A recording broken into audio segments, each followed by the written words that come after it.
Well, we're diving into this series, What Happy Couples Know, and we're going to have a good time with it. This is a very different series than we've done before in 3 years here, and I want to start off by giving acknowledgement to Pastor Andy Stanley of North Point Community Church. We love North Point. We use a lot of their resources all throughout our local church, and he actually preached this message series just this past fall, and when I heard it, I was like, man, I'm going to keep this on reserve for when we do a relational series. So a lot of what you hear, if not most of it, is his notes and his words. So if you like what you're hearing, give him credit. If you don't like it, it's probably when I got in the way, okay? So you could just leave that alone, but it's going to be a good time. Even when we say relationship series, there could be two responses, and I'll stereotype a little. The ladies are probably like, yes, finally, and I got him here. And the guys are like, man, I was just starting to like this church. I can't believe we're doing this now. And so we all have these different responses when it comes to relationships and relationship series. And a lot of times when we view our relationships, it's kind of the way that some of us view a car. Right? How do we view a car? It's that we don't want to work on it. We just want it to work, right? That's how I view my car. We don't want to work on it. We just want it to work. My father-in-law, I can remember him telling me, and always, Amy always seeing him checking the oil level, checking the fluids, just doing that routine check and saying, you got to do this, you got to do this. It's been 10 years, I had never done it, okay? When the little light tells me I have to go see someone, I go see someone, okay? But it's like when it comes to cars, we just want them to work. I don't want to put in the maintenance. I don't want to have to check this thing out. In fact, you might even have this idea when it comes to cars and relationships. As long as it's not broken down on the side of the road, do we really need to talk about it? Right? I mean, as long as it's not broken down on the side of the road, do we really need to talk about it? And the answer to that question is a big yes. Yes, we need to talk about it because we don't want to just be reactive with our relationships. We want to be proactive with our relationships. You know, for some of us, it's always good to have like that couple in our lives. And we're like, well, babe, at least we're better than that couple. At least they were fighting the whole ride up to church, and then they got in church, and then they kept the fight going. At least we're better than them. And we view that, and we think that, and we kind of look at relationships that way. Well, as long as there's that couple, as long as there's those people, as long as, you know what, we're not where we wanted to be, but we're better than it's been. You should have seen us a year ago. We were really fighting. We're getting better. And we look at our relationships and we ask this question, if it's not broken down, do we need to talk about it? And the answer is yes. So we're going to talk about relationships for the next 4 weeks. Now, every single one of us, we have one of these in our lives. We have a hopes, dreams, and desires box. You have one, I have one. As individuals, we walk around with one of these. We have the things that we're hoping for. We have our dreams. We have our desires. And when it comes time for our relationship, and we get into a relationship, we're dating, we're engaged, we're married, we show up with our hopes, dreams, and our desires box. And we kind of just put it down there, and we enter the relationship, and we start talking about what we have in our box. So what's some of the things we have in our box? Well, when it comes to hopes, dreams, and desires, we have hopes, dreams, and desires about money, don't we? Right? We want to know, are we going to have a budget? Are we going to stay on budget? These are singles. No one take these. These came from my bank account, okay? Not the church tithe. These are mine. So if you steal, you're stealing from the pastor. They're singles. I said to Amy, I was like, girl, I got some stacks of singles for church today. But we've got a budget, and as it comes to your relationship, your hope, your dream, your desire is, okay, we're going to approach this thing with a budget. We're going to stay on budget. But the other person say, no, that feels like allowance. I don't want to do allowance again. And then you have, how are we going to get income? Well, in our house, we're both going to work. No, I want to be a stay-at-home mom, stay-at-home dad. In fact, let's both just stay at home and plant a money tree. That would be perfect. But we all have these hopes, dreams, and desires as it relates to our finances. We have it as it relates to where we're going to live. How are we going to live? I want a condo. I want a home. I want to rent. I want to own. That rhymed unintentionally. That was pretty good. We all have those kinds of hopes, dreams, and desires. You have hopes, dreams, and desires as it relates to what you'll drive. I would love to have one of these in real life, right? I asked my 4-year-old son, I took one of his cars. But, you have hope, dream, and desire. Okay, we're gonna keep the sports car. No, I'm gonna convince him or her to give up the sports car, something more practical. We need a minivan. You might have hopes, dreams, and desires as it relates to your time. How are we gonna schedule our lives? When it comes to friends, well, these are my friends. I need my guy time. I need my lady time. No, it's our friends now. This is our relationship, so they're all our friends. And you watching this, these props are just bringing out what you've been talking about in your relationship. Why? Because every one of us has hopes, dreams, and desires when it comes to time.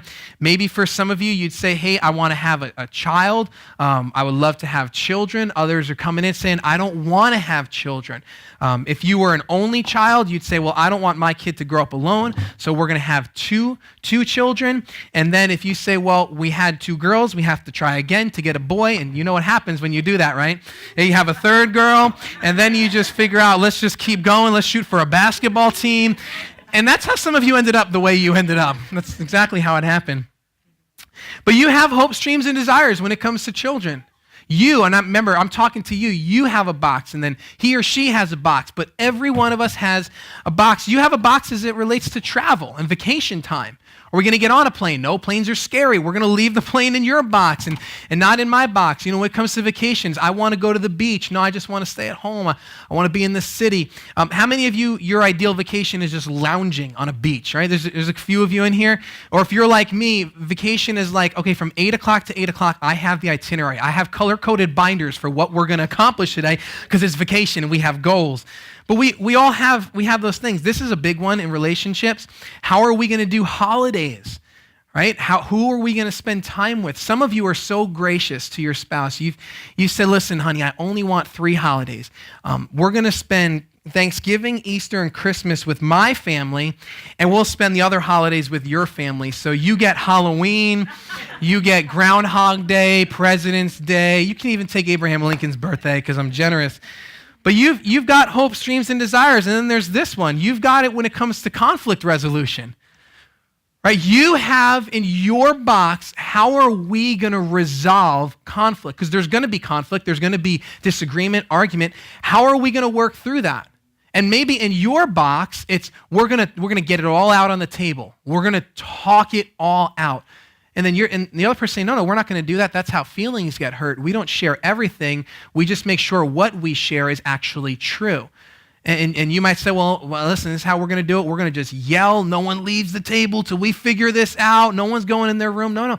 So we all have different hopes, dreams, and desires, even with conflict resolution. And here's the last one. I don't have a piece in this box for it, but it's how do you want to be treated? You entered a relationship and you had hopes, dreams, and desires on how you wanted that person to treat you, on what they would say and what they wouldn't say to you, how they would respond to you. And in fact, when you got into the relationship, you had these hopes and dreams and you thought, well, he would never say that. She would never treat me that way. She would always. You brought into your relationship hopes, dreams, and desires. Now, the question is, how did this stuff get in here? I mean, how did you, at some point in your life, build a hopes, dreams, and desires box? And how did you get these things as part of it? Now, we all have these things. We've all got ideas about money and conflict and travel and planning and scheduling and time and children. But how did you come to have your hopes, dreams, and desires? And I think that there's 2 big ways that happens. The first is what we've seen and heard. What we've seen and heard impacts how we build our hopes, dreams, and desires box. So what you've seen in other couples, you saw, man, it worked out really well when they had a budget, so I kind of want that too. Man, I heard about them owning a home. We should rent a home and we don't have to shovel snow or do landscape. I heard about that. I want that kind of living. You've seen it and you've heard it, and it's made an impact on your hopes, dreams, and desires. But bigger than that is what we've experienced. what you've actually experienced has impacted these things in your box. See, every single one of us here, you grew up in some kind of family dynamic. It might have been you had mom and dad, you had mom, you had dad, you had grandparents, you had uncles, you had strangers taking care of you. You had all these different things in place. But every single one of us experienced something. You saw the romantic relationships in your life and how it played out for your family, and what you've experienced impacts your hopes, dreams, and desires. And this comes from everywhere. This comes from people you know, people you aspire to know. It comes from culture. My little girl is 2 years old, and she is just living on Disney princess movies. And that's impacting her. I mean, if she could be a princess right now and be specifically Rapunzel from Tangled, she would make it happen. We have a Tangled TV in our house. Literally, we don't stop playing Tangled. Pray for me. 4 to 6 times a day. It is just looping and looping. And I even, like, no lie, on the car rides to work, I'm singing, I've got a dream, it won't stop. Mother knows best. So we just go through this. But you have hopes, dreams, and desires. And here's the big thing when it comes to that. No matter how those things got in there, don't miss this. These are my hopes. These are my dreams. And these are my desires. That everything that's in this box is my hopes and my dreams and my desires. And at some point in the relationship, maybe it's when you're dating a few months in, or you get engaged, or you get to the altar and you bring the ring for her and the box for her, and you show up, or maybe it's a month later or a year later in the relationship. At some point you say, this is my wife, here, babe, you don't have to take it. Here, babe, here's my hopes, dreams, and desires. And you're going to help me live out of this box now. Because why wouldn't you? Why wouldn't you want to do this for me? Why wouldn't you want, you know I want kids, you know the budget, you know the time, you know I need guy time, and why wouldn't you? And you hand off your hopes, dreams, and desires, and you know how that feels to the other person. It doesn't feel like hopes, dreams, and desires for them, does it? Oh, I'm just so happy now, I get to do everything you want. This is exactly what I wanted. No, when you hand off your hopes, dreams, and desires to that person, it feels like expectations. It goes from this box to this box, and suddenly it becomes expectations. When you hand another person your hopes, your dreams, your desires, it is a weight to that person. It is a chore to that person. It is a homework assignment. It is, these are now what I'm expecting you to do. You need to come through for me. Here's a good definition of expectations. It's the strong belief that something will happen or be the case in the future. Expectation means it will happen. We're not in our dream home yet, but someday we'll get there, right, babe? And you know, you haven't stopped with the habit yet, but we're working on it, and you're getting better, and you're going to change, and she still isn't, but someday we'll get there. Why? Because I have an expectation. And when I give you my hopes, dreams, and desires and hand them over to you, I'm expecting you to do that. You know why this transformation takes place? Because anytime we're attempting to recreate or avoid something from the past, when you've had an experience that you're attempting to recreate or avoid, you said, well, this is what I went through, and so I'm going to recreate it because it was so good. It worked for my family. It's going to work for ours. No, I hated the way that was. We're going to avoid that. Anytime we attempt to recreate or avoid something from the past, it transforms our hopes, dreams, and desires into expectations. It transforms them. So what was once a hope, dream, and desire for me, when my goal in the relationship is to make sure you work out of this box and I hand it over to you, it takes hopes, dreams, and desires and it transforms them into expectations. And it feels like a weight, and it's a pressure, and it's crushing, and it's a chore, and it's a homework assignment. And even the best relationships go through this. See, even the best fall down sometime. Even the wrong words seem to rhyme. And out of the doubt that fills my mind, I somehow find, I don't know how this happens, somehow what happens? I find that you and I collide. You saw what I did? Yeah, it's going to be stuck in your head for a while now. But that's what happens there. The best intentions, but all of a sudden we're like, I don't know what happened. I don't know what's going on. We were moving so well together. Things were working out. I mean, he said, I do. She said, I do. We loved each other. It was great. We had dreams. We had plans. Yeah, but now two people came into the relationship, each carrying a box. And when you and I collide, we swap boxes. And we say, now you work on my stuff and I'll work on your stuff. And it is a relationship built on expectations. And it's not really you and I collide, is it? It's really I and I collide. It's I meets I. And when eyes collide, there are 5 responses we can have. And the first response is this: when eyes collide, we leave.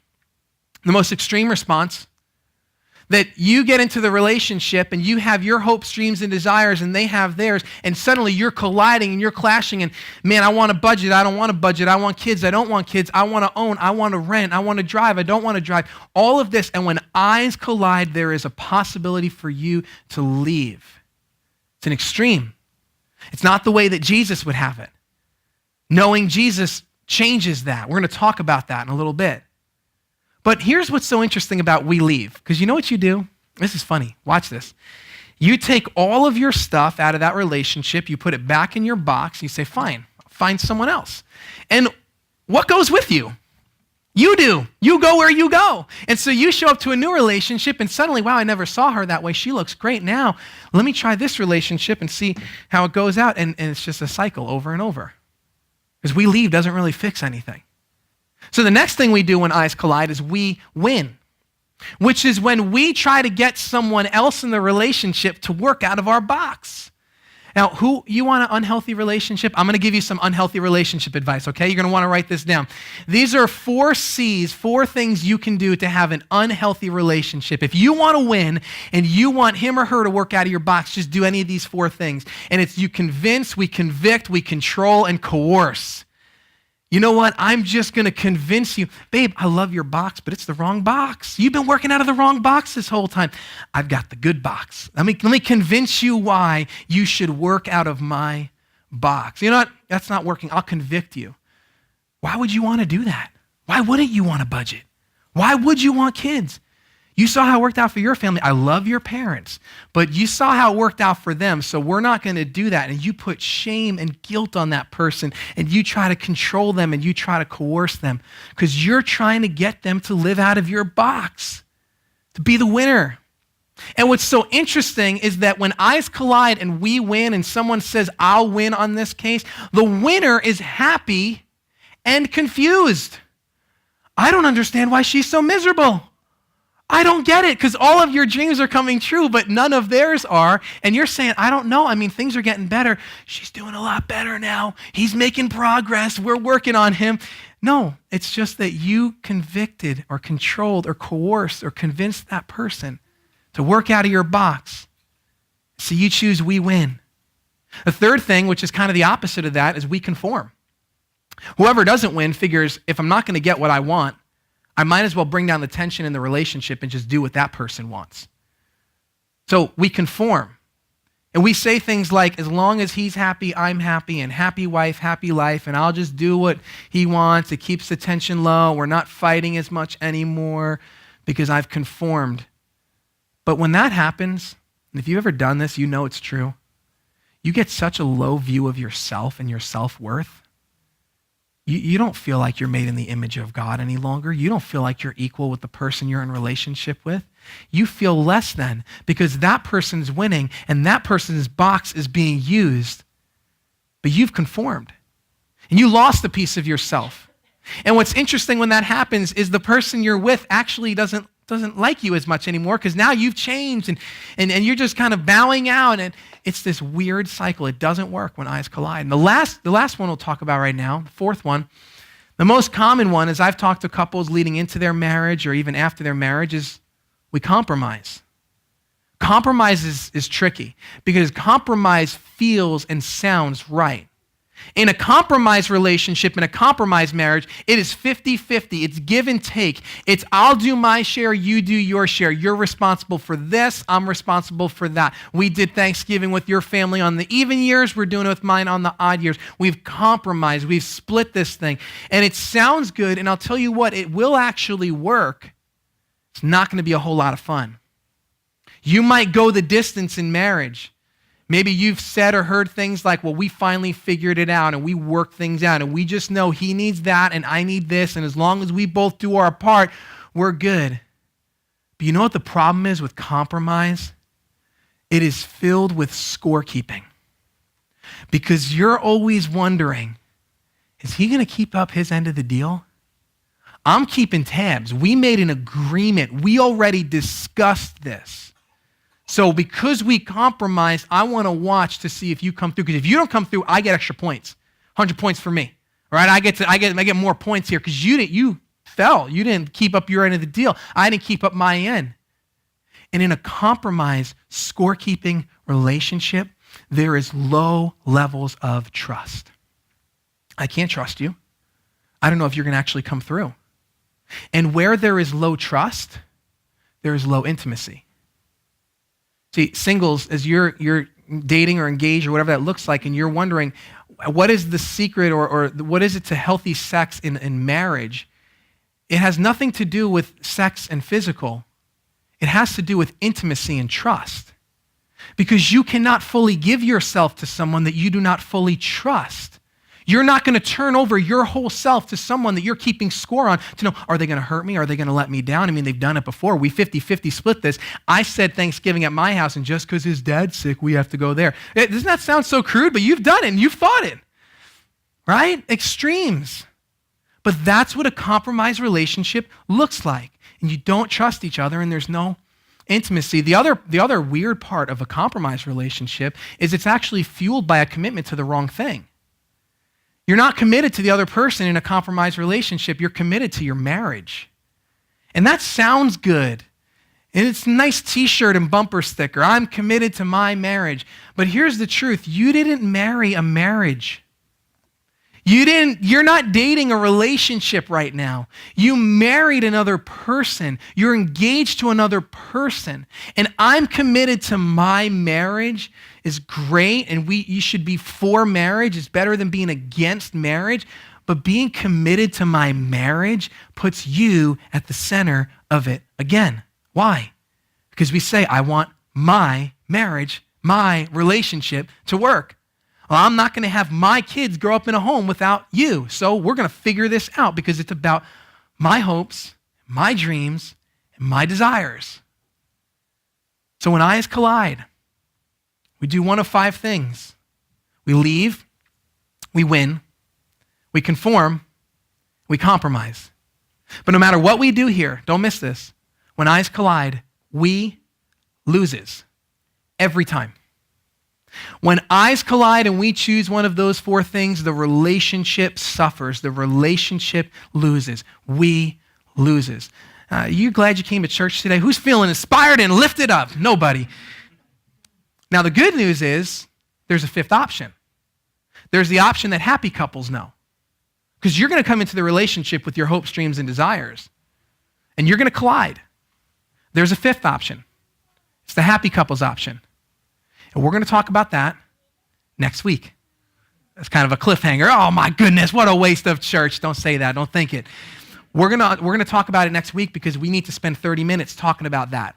We're going to read. If you're saying, hey, where's the Bible today? We're going to read a little bit, but next week we're going to be in the teachings of Paul, the commands of Jesus together to discover what do happy couples do when they collide, when their hopes, dreams, and desires come crashing on each other. But to kind of summarize this, I want to frame it up a different way, and it's this. When it comes to expectations, expectations create a debt-debtor relationship. When you go into the relationship and you take your hopes, dreams, and desires and you hand them over, and suddenly their expectations, that creates debt-debtor relationship. What does that mean? That means suddenly you view that person as someone who owes you something. Well, you owe me children. You owe me certain finances. You owe me conflict resolution this way. You owe me a home. You owe me a clean home. You owe me meals. You owe me. Why? Because I expect these things, and expectations will always create a debt-debtor relationship. Now, don't miss this. The reason why is because somewhere inside here, we think and we say, but hold on, that's what you're supposed to do. That's what my mom always did. She churned butter. She made bread herself. I'm just asking for like a microwave Hot Pocket, right? That's what my dad always did. He took care of the car. He took care of the home. That's what men are supposed to do. That's what women are supposed to do. We insert with a debt-debtor relationship somewhere you started believing, yeah, but that's what you're supposed to do. That's who you are. And I didn't make the rules. It's just that's what you're supposed to do. Now, don't miss this, because I don't want you to think that this isn't applicable. There are going to be roles in your relationship. There are going to be routines. There are going to be things that each one of you do. Those should not be described because of gender, but there's just going to be a natural thing. Amy and I have a flow to our relationship and to our home life and taking care of a 4-year-old and a 2-year-old in a home. And now we've got this collection of outdoor cats that I built a house for. So we now have pets, but they live outside. So we've got all of these things that we know this is what you do this way. But when it leans into an expectation and an assumed role of you're supposed to do, that's when the relationship starts to break. Now, let me ask you a question you know the answer to. How much gratitude do you have to show to someone who does what they're supposed to do? 0, none, minimal, right? We rarely express gratitude for what we've come to expect. Oh, thank you, boss, for paying me my paycheck this week. You don't do that. You expected it. And what happens with an expectation is gratitude is nowhere to be found. So when that person does what they're supposed to do, I don't have to thank you. You were supposed to. But if you don't do it, I'll make sure you know about it, right? You come home, I expect the house to be clean. There's toys on the floor. So I won't thank you for everything else you did. I'll ask you why there's toys here. This is kind of our relationship, okay? You're just listening in to what we talk about. Hey, I expect you to do certain things. When it comes to expectations in an OU debtor relationship, you can never express love because OU eliminates love you. If I owe you, I can never actually show you love because there's always an expectation I have to meet. Because it's Valentine's Day, it's a birthday, it's an anniversary, it's Christmas, every day of the year because you've set up expectations. So if you bring me flowers or a gift, I'm not going to say thank you. That's not love. You're supposed to. If you don't, I'll make sure all my friends know that you did it, okay? I'm going to talk about it because it's an expectation. OU eliminates love you. Expectations remove the margin necessary for love to be recognized or appreciated. That's what happens. There's no more margin left here. I can't show you love. There's nowhere for me to show you love because all you do is expect, and it's why you've said and why I've said and why we say things like, I never feel good enough for him. There's always something I'm not doing. She's never happy. He's never happy. I can't try hard enough because you're living out of an expectation box. So the big question is, what are we supposed to do with our hopes, dreams, and desires? What do we do with this stuff? What do we do with conflict resolution? We just say, fine, you know what? I'm going to ignore it. We're never going to fight. We're going to be that couple. That's not realistic. What do I do with, I have desires. I have dreams. I want to have children. I want to have family. Should I feel guilty about this? Should I not want this? Should I ignore wanting to be with my family on the holidays? Should I say, you know what, we don't have to travel. It's wrong of me. It's selfish. I shouldn't want to leave the country. You know what, my time is her time, and we don't even need a house, babe. We love each other so much. I'll live wherever with you. We'll just ignore that. We don't need it. And who needs money? We've got love, girl. We can run on love all day. We don't need this. Is that what we do with hopes, dreams, and desires? We ignore them. We feel guilty about them. We hide them. That's not going to work. You know that. The short answer to what we do with our hopes, dreams, and desires is that we keep them in this box. That's what we do. We keep them here and out of the expectation box, which obviously brings up the big question, okay, Pastor, how do you do that? right? How do we really do that practically? How am I supposed to want these things, and these are my hopes, dreams, and desires, and somehow not place them on the person I'm in a relationship with? How do we do that? And the answer to that question is the correct answer to the next question. Did you follow that? If you want to know how you keep your stuff in this box, you need the right answer to this next question. What do they owe you?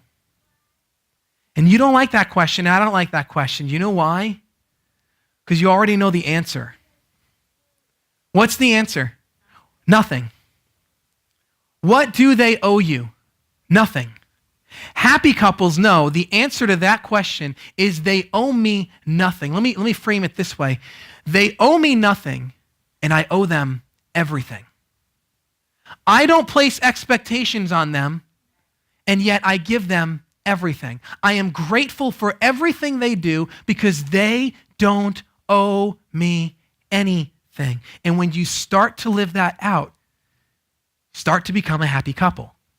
And you know what? That makes no sense. But you know what else? Happy couples don't make sense.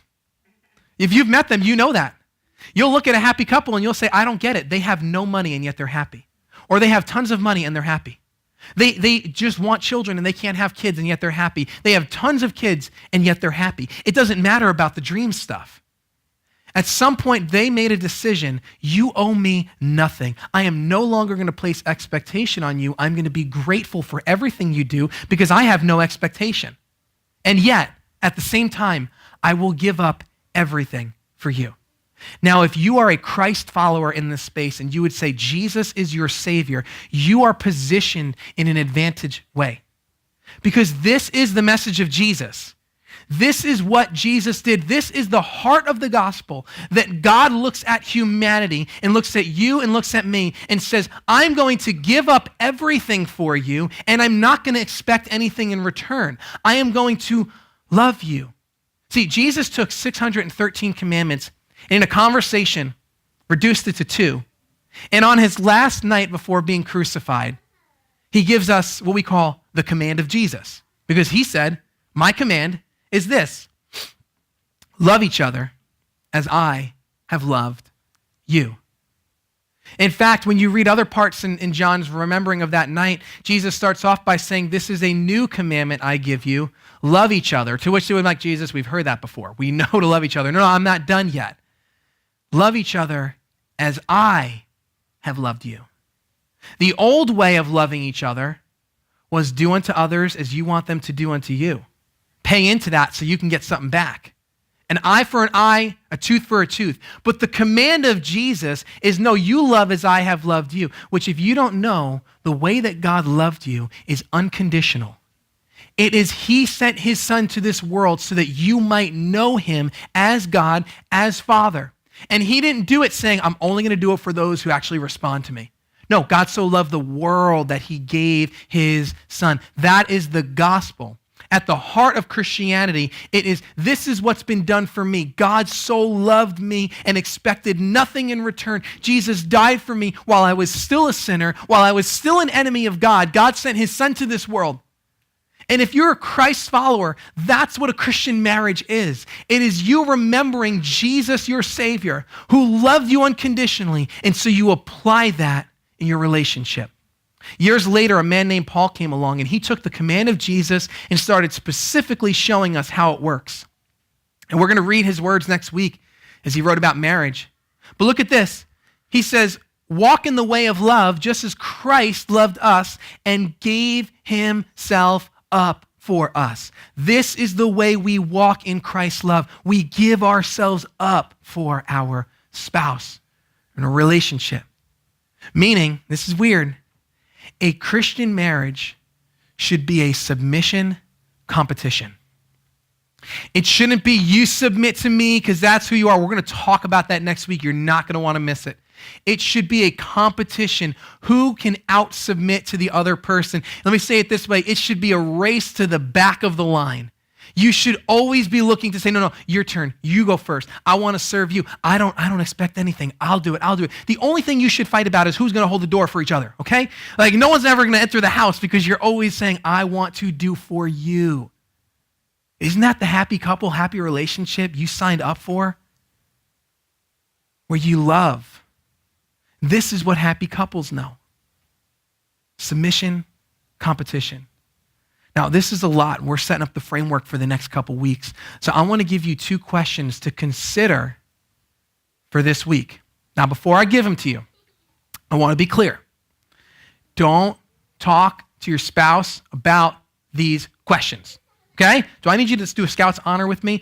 If you came here with your spouse, don't talk about the message in the car ride home. It's not going to go good for you, okay? Don't start probing and saying, so babe, what's in your box? That's not the point of this, okay? I'll tell you a secret. That's next week, okay? Next week, we'll talk about his box or her box. Today, we're going to talk about your box. So here's the question. What's in your box?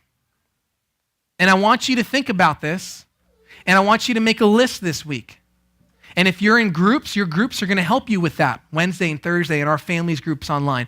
Think, what's in my box? Go through some of these areas and visuals. You can come up here and look at this stuff. Don't take my money. But you can look at this stuff and say, hey, what do I think about budget? What do I think about conflict? What do I think about home? What do I think about kids and family?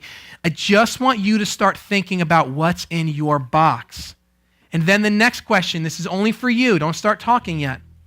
Just you. Have I given my box to another person? Have I taken my hopes, dreams, and desires, and they're beautiful? And let me say this, those things are not wrong. That's why we said we don't feel guilt or shame. In fact, those things are good, and I believe they're good because they're the image of God in you. You want to take care of others because that's who God is. You want to live somewhere because God is a creator. So we don't just ignore or feel guilty, but you need to know what's in my box and have I given my box to another person. We're going to pick it up right there next week to find out what happy couples know. Why don't you stand with me? I want to pray for you.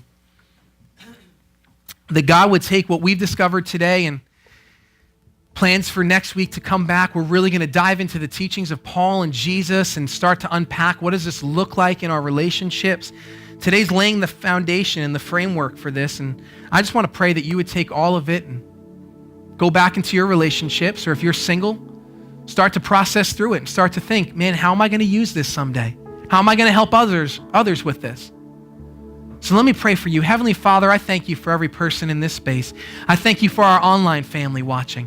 I pray that every single one of us would have a heart of honesty, that we would not hide, that we would not lie, that we would just be honest with you this week and say, here's what's in my box. We'd write it down. We'd process it. We would consider, have I given it to someone else? Am I expecting someone to come through for me? God, begin to work in our marriages, begin to work in our relationships, make us stronger, make us centered on the command of Jesus, that we love the way that he did. Thank you, Father, for sending your son to lay down his life for us. We need you. God, I declare a blessing over every couple in this space right now.